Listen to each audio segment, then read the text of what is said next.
Hi, so in this vlog what I want to talk about is the role of raiding and the resources used to create raids in World of Warcraft.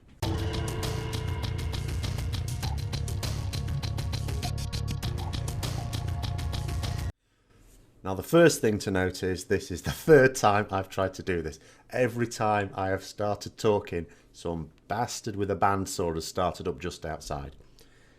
So if you see a look of exasperation, it cuts to another scene later on. It's probably happened again.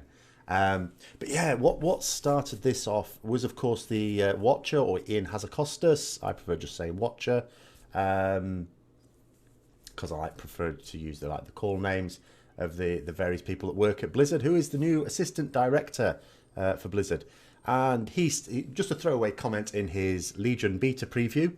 But he seems to be picked up on in forums, and people have just gone mad on this.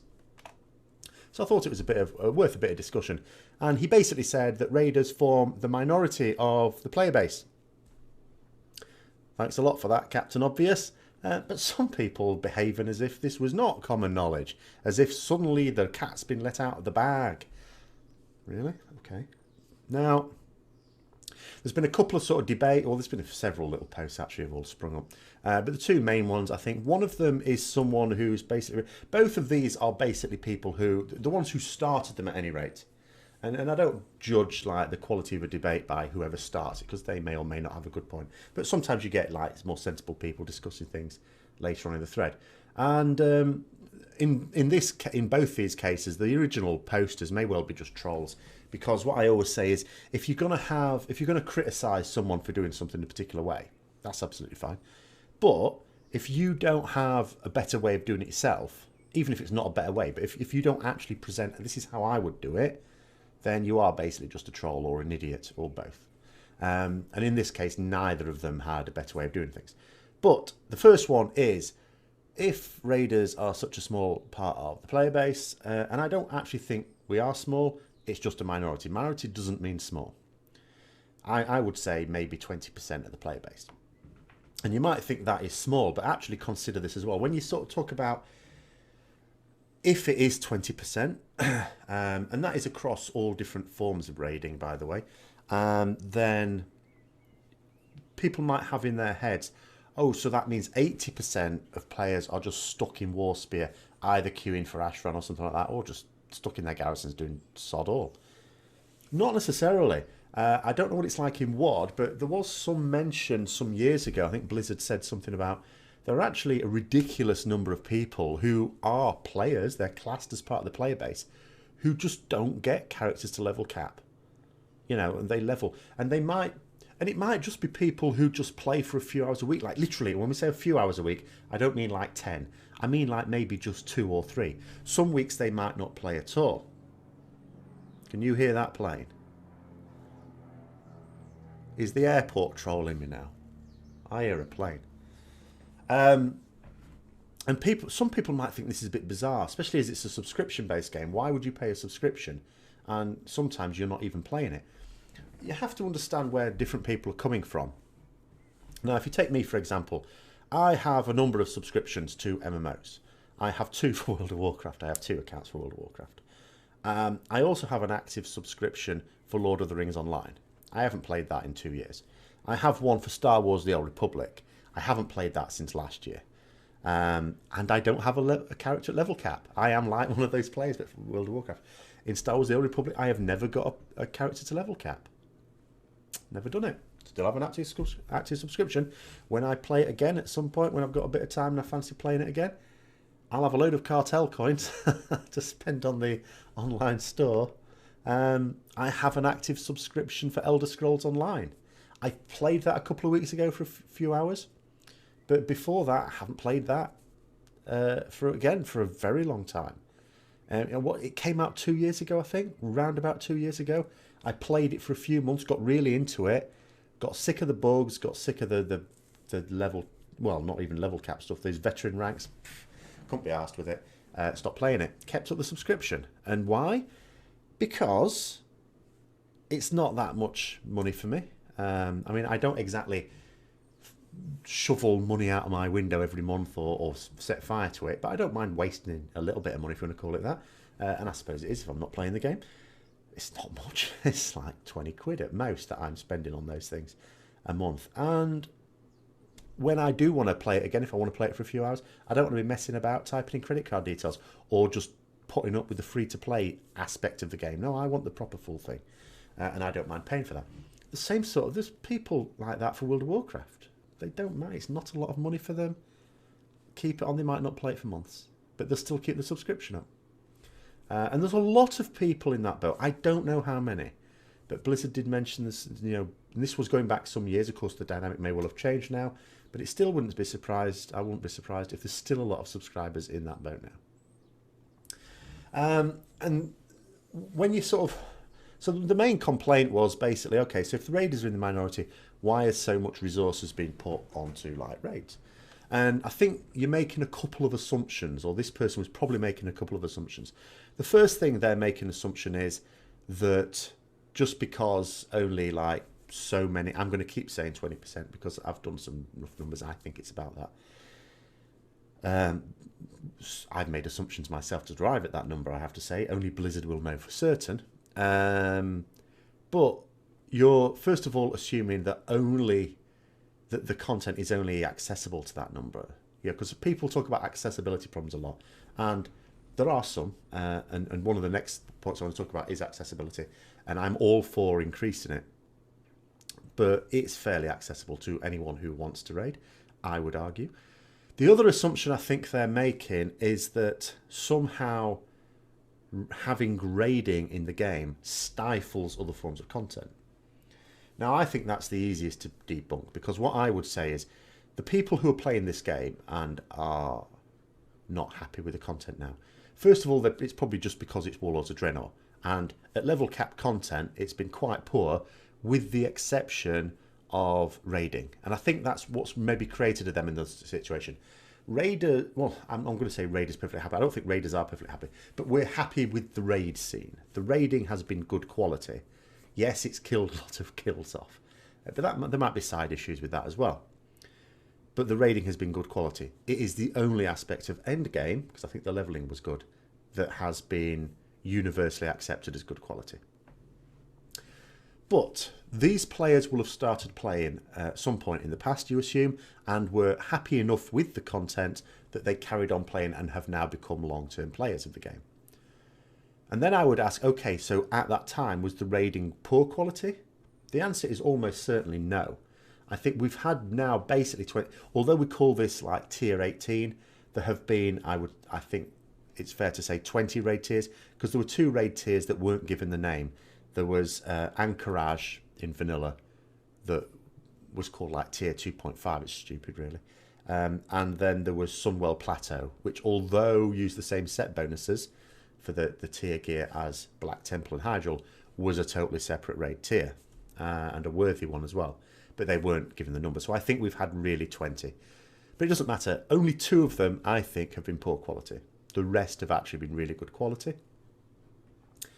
So the chances are that when these people started playing, there was good quality raiding and good quality other stuff as well that they enjoyed. So it doesn't detract at all. It's just that I think with Warlords of Draenor, maybe we like to think this came down from Activision, and maybe it did. They are the ones, after all, who call the shots when it comes to like resources. And they probably thought, well, okay, you're really popular. You've got all these millions of subscribers. You can probably afford to dine out for a little bit on your past triumphs. And of course, this isn't the case. You are only as good as your current content, much like a sports team is only as good as its last result. And I think Blizzard have realised that now, or Activision Blizzard, should we say, have realised that now, which is why in Legion they're not, I don't think they're taking much for granted, I have to say. Then there was another completely separate thread, which is actually far more interesting, even though the original poster, again, didn't give an idea. They just said, Blizzard should make raiding more accessible. But they didn't say what they meant. They didn't say in what ways they thought it's inaccessible for some people at the moment. And they didn't say what they would do differently. And there is a danger that this original poster is one of these people who thinks that you should be able to queue up for mythic raids and just stand around in fire and don't do anything, and somehow the boss falls down dead, like in LFR.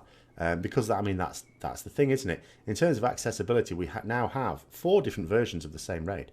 I mean, that adds resources into it. We've got LFR, we've got normal, we've got heroic, got mythic, and one of those will suit someone. I've talked before about the problem. I think the most put upon section of the raiding community is actually heroic raiders, and I have sort of mentioned that before.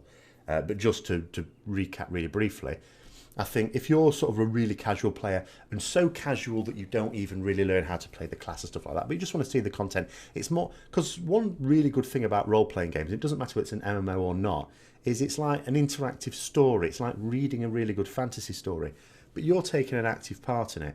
I think that's one of the reasons why I play Baldur's Gate.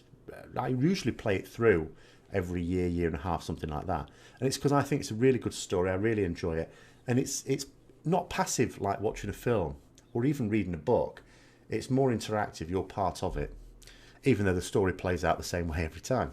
And so I can see the appeal for LFR for players like that. So that there's no issue. LFR serves its purpose for that. For normal raiders, it's really good as well, because you can progress through normal. Some people take a bit of time to progress through normal, either because they can't commit much time or they don't want to sort of research how to play the class all that well, or for whatever other reason. And then when you've done normal, then you've got heroic, which is a bit harder, and you can progress through that. Yes, it's the same bosses. And mythic, of course, same sort of thing. You progress through mythic. That's going to be a slower process. It's taking you some time.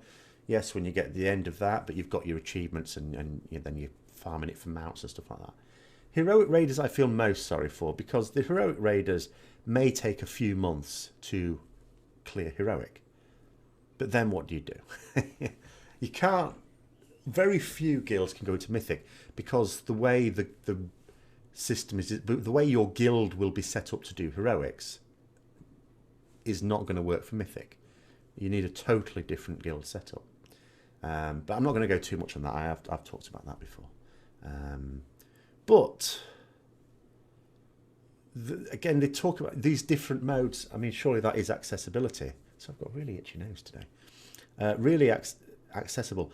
And they think to themselves, and maybe they think that this is a benefit to traditional raiders. And I say traditional raiders like myself, who remember the time when there was just like one form of raiding. Or I could say one form of raiding. Actually, it was a bit different, but I'll talk about that in a minute.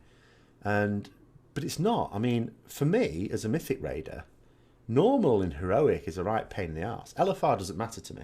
I know a lot of people rag on LFR and forums. I don't know why. I really don't know how it upsets me. If you don't like it, don't do it. It's sometimes there's content, Blizzard say, well, if you don't like that content, don't do it. And you sort of think to yourself, well, we have to do it. Like, if you're a min-maxing player and there's upgrades in that content, we have to do it. Now that they've removed the tier set bonuses and the good trinkets from LFR, there's nothing that an actual, an organised raider has to do with LFR. Leave it out. It's crap. If you don't like it, don't do it. But from a mythic raider's point of view, normally heroic does us no favours at all. Really don't like it. It's not for us. And maybe they think it's useful for us because, one, we access it. Well, accessing content doesn't mean to say we find it fun. We just feel compelled to do it. And two, you don't actually get a lot of complaints about it from mythic raiders. And I think the reason for that is because most there are always arseholes in any part of the game, in every part of life, who will moan about bloody hell. But I think a lot of people realise that actually, mythic raiders especially are actually quite a small part of the player base. We don't begrudge normal and heroic mode, because that's for another part of the player base. Why shouldn't they have access to raiding without having to do what we have to do to get through mythic? And that's perfectly reasonable. So of course we're not going to complain about it. It makes our life harder, but so what? We're the minority. And it does, because at the start of an expansion, like when Legion comes out, I need to level up 2 characters. Some people in much more progressed skills will have to do more. I'll have to level up 2 characters, fitting around work, and gear them up, and that's going to be much harder in Legion than it was in WoD. In WoD, all I had to do was get into some heroic dungeons, bish bash bosh, and then do a challenge mode each day on 2 characters. Even around work, I could manage that. It's going to be a lot harder this time because there's the Mythic Plus dungeons and there's all the dailies around the world, and going wherever I can to get artifact power on 2 characters, and around work. And it's really intense, and it's not actually very fun. When everyone else is getting to enjoy the new content, and I know I will have done it in beta and alpha, but it's still nice to be able to level up at a nice relaxed pace, and to enjoy it and to enjoy the content and to do the content on any given day that you want to do. Whereas I won't be doing that. I will be rushing. I'll be thinking, how can I get this done as quickly and efficiently as possible? And I will just be, every time there is something blocking my way to doing that, like a named NPC that I need to kill that's just been killed by someone else, and I've got to wait for it to respawn, or the opposite faction's tagged it and I can't get any credit for it. When anything like that happens, it's going to be a source of frustration to me in a way that it isn't when I'm on the alpha and beta. So, I mean, some people say they don't want to play beta because it'll ruin the experience when it goes live. Well, for me, the experience at live will be ruined just by that rush. So the only time I get to enjoy it is in alpha and beta. So, but again, I don't moan about it. I've just moaned then. I don't generally moan about it. I certainly don't go into forums and moan about it, because the reason all this content is in there is for other players of the game who deserve good content as well. But yeah, so in terms of making it more accessible, what do you compare it to, and when are you comparing it to? It's surely the most accessible. I would say vanilla actually was maybe a little bit more accessible than some people give it credit for, because people can say, well, if you wanted to raid, then they think about Molten Core and Blackwing Lair and stuff like that. You had to be in a raid guild and you had to commit to doing these times and blah, blah, blah, and blah, blah, blah, blah, blah. Well, to do those raids, yes, you did, but they weren't the only raids, and I'm not talking about Zul'Gurub either. When you got to level cap, you were actually straight into raids, because you weren't doing dungeons 5-man. You did dungeons as raids, because the dungeons, even the high level dungeons, which when there was no level 60 dungeons when the game was first out, by the way, a lot of these dungeons had like level 50 odd gear. You can in theory do them in your level 50 before even getting to level cap. But they were tough. To do it 5-man, my God. And part of that was the fact that the gear wouldn't be all that good. And also it was very slow to gear up. And the gear, when you got upgrades for gear, it wasn't a huge upgrade. Like nowadays, when you get a gear upgrade, it's a big upgrade. It wasn't then. It was really incremental, really slow. And the other thing, I think, which is noted as perfectly correct, is that we really didn't know what we were doing anyway. There's a few of us who actually looked at abilities and thought, okay, this stat will probably work best with this and so on. Like I knew as a Retribution Paladin, we had an ability called Vengeance, which procced off crits, and it only had an 8-second thing, and we stacked up 3 times. So you had to crit on a regular basis to keep this thing active, and it was a big damage boost. And so I recognised, okay, I need crit, stuff that gives me crit, which included agility then. But a lot of people didn't. They just put on whatever. Oh, it's blue. It's better than this green. I'll put it on. To the point where I saw I kid you not, I saw warlocks wearing strength rings. It's like not strength and intellect even, just like strength and stamina. It's like, what are you doing? But they had no idea. So yeah, a lot of people just didn't know how to play the game, and most people didn't really. So there was an element of that in it. But nonetheless, when you went into dungeons, you raided them 10-man. That's what you did. That was the first part of your content.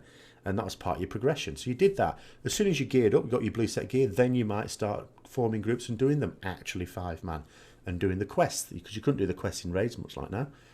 Then you might start to do things like Molten Core and stuff like that. So there was a nice progression then. You could argue it sort of went away a little bit in TBC, because then you did the dungeons. But then there were heroic dungeons. Heroic dungeons were actually really hard. And even though we have heroic dungeons now, they were nothing like that. And they're not even worthy of the name now. They were tough, especially, I mean, Heroic Shadow Labs was legend for, if someone said they want, even in a raid guild, if someone said they needed help in a dungeon, and you asked which dungeon, if they said Shadow Labs, there weren't many people volunteering to go through with them. And then, of course, in Wrath, we actually had the 10-man and the 25-man raids. And that's been changed and changed and changed again. And now that we've got the flexible mode. So, you know, raids have changed quite a lot. But I would say it was quite a nice progression in vanilla. And I think in Legion it's going to be a nice progression as well. Because with the raid thing, a lot of people said, well, they liked the 10-man raids because it's nice and cozier and a bit more intimate. And I didn't like it for that specific reason. I liked it to be epic. I like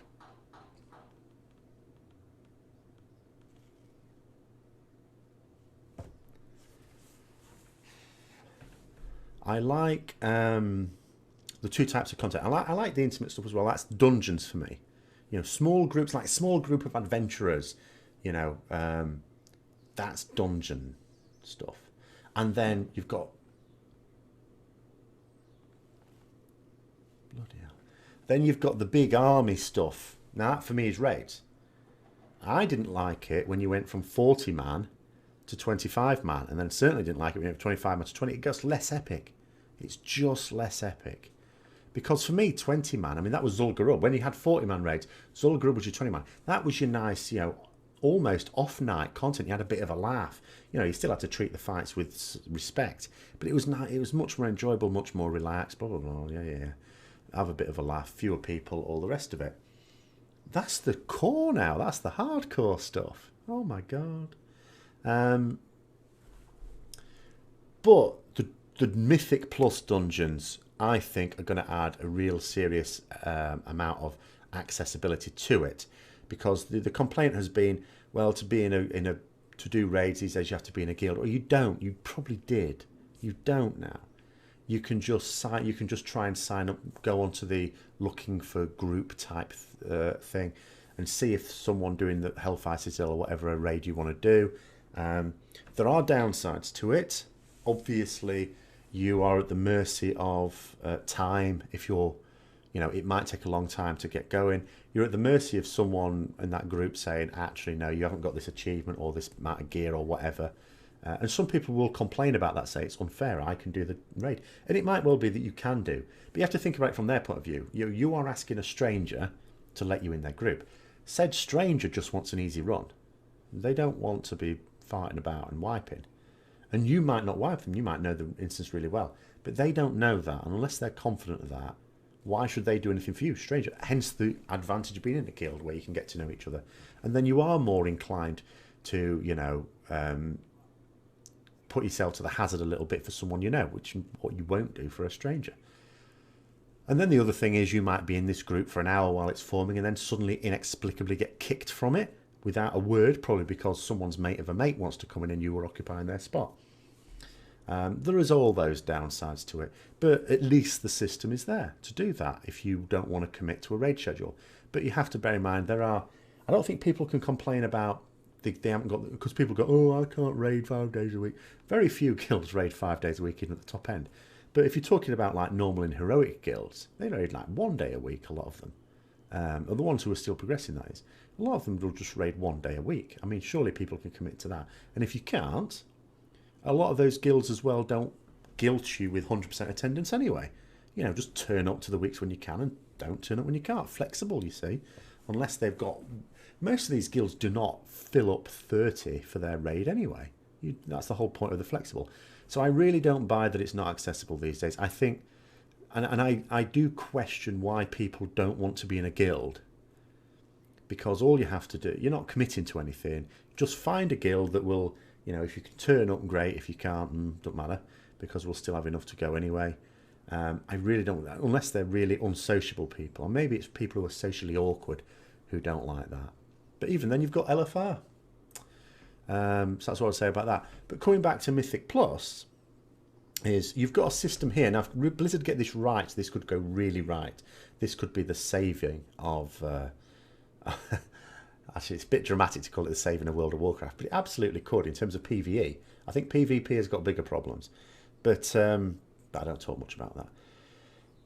So you've got a system where you can do dungeons that will be timed, not as breakneck as like Gold Challenge Mode, but still there's a time there just to say, well, we'll give you a reasonable amount of time. If you're not if you're going to keep wiping and wiping and wiping, you won't make the time.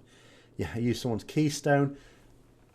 Every time you successfully beat the dungeon timers, following week it'll be upgraded. It will make the dungeon tougher, but reward you with better loot. And at some point, it's been suggested from data mine stuff that some of the loot you can get from that will be as good as stuff you get from mythic raiding. Now, there's a couple of things to that. First of all, people will worry that, oh, if you can get stuff just as good from dungeons, they won't bother with raiding. The raid scene will go tits up. There is a danger for that. The Blizzard have to make sure that that doesn't go wrong. However, if it's the case of just doing dungeons, even if it's as difficult as Mythic, but it's still dungeons, then yes, that would affect the raid scene quite badly.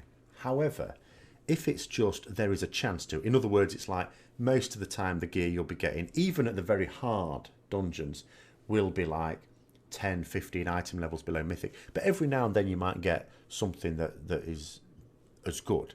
That's not an issue because it's not regular and it's not counted, and you won't get geared up in as good as item. Your average item level basically will not be as good as a Mythic Raiders. So there's no real issue there, I think. Because gear, as much as we don't like to think people are motivated by gear, it's a gear-driven game.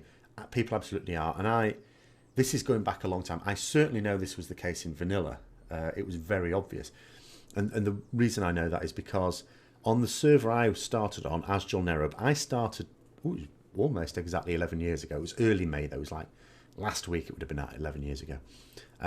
So it wasn't as soon as it came out in Europe in March. I started playing it early May. So I was level capped round about the summer. And in the summer, something extraordinary happened. There were a very small number of raid guilds. I knew I wanted to get into raiding. I was not yet ready. There were very few raid guilds. There's like 3 or something. Maybe 4. Then there was like a couple of PvP guilds. On the Alliance, this is. I don't know about Horde. And there was this fella in a PvP guild. I even remember his name, Cheeky. He was a rogue. And he just got Grand Marshal. And there he was in Ironforge, on the Ironforge catwalk, in all his finery, on his ram, his PvP mount, on all his PvP armor, his Grand Marshal arm weapons, and just the martial armor, I suppose, all the epic stuff. Really good at the time, really good quality. It would be better geared than Raiders at the time, because I think it was very similar to Tier 2. And what happened over that summer is all of a sudden, all these guilds that tried to build themselves as PvE/PvP became PvP guilds. Because what they saw is, through PvP, we can all get this gear and everyone gets it. Whereas they knew the idea with raiding is you'd have 40 people to down this boss. The boss drops 3 or 4 pieces of loot. Simple maths. Only a few people can get anything when you kill a boss. So people saw it as the easy route to better gear. Of course, it wasn't true, because the amount of time commitment was intense, and it wasn't like everyone in that PvP group getting gear at the same rate. There were always some who got sort of more because of the rating.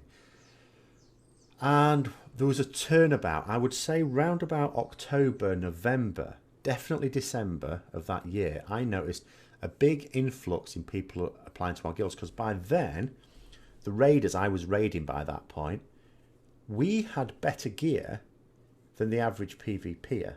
And the simple reason for that, although in their heads, people who do PvP can acquire all this loot at the same rate, so everyone wins, and in raiding you're having to distribute it, so only a few people win, the reality was that most people in these PvP guilds were still in blue quality gear.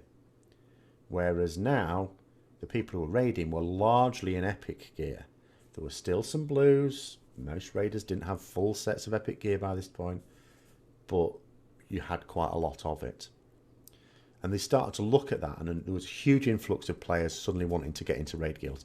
So we were able to, the number of raid guilds expanded rapidly, and we had a much easier time recruiting as well. Now, of course, that was 11 years ago. We don't necessarily know that the thoughts of the player base are the same now. I can't use that as evidence for that. But it is and always has been a loot item level especially driven game, especially since item level was formalised after that crap add-on that came in during Wrath. And So people will go for whatever they perceive to be the easiest route to gear. And that's what I mean about Blizzard getting wrong. If people perceive that dungeons, the Mythic Dungeon Pluses, are an easier route to the same quality gear as Mythic, yes, that will hit the Mythic raid scene. But hopefully very quickly they'll find out that's not the case at all. But the people who genuinely want the really intimate, small group stuff, it will still give access to that. It will have challenge. And I think it would almost be, I would almost hope for in the next expansion, maybe they raise the size of a Mythic raid again. Because then I'd think to myself, you've got the really tough, challenging, rewarding small group content in dungeons now. Maybe we make raids a bit more epic again. Maybe bung it back up to 25, even 30. I'd be delighted. And why not? I mean, we've now got ridiculous number of classes and specs. We've got 12 classes. That means 12 different classes that can be DPS. Quite a lot. About half of that again that can be tanks and half healers. There's a ridiculous number of class role combinations. So why not increase it? But anyway, those are my thoughts. It sounds like it's been a bit of a long one as well, a bit longer than I anticipated, but I've gone off on a few tangents like I want to do.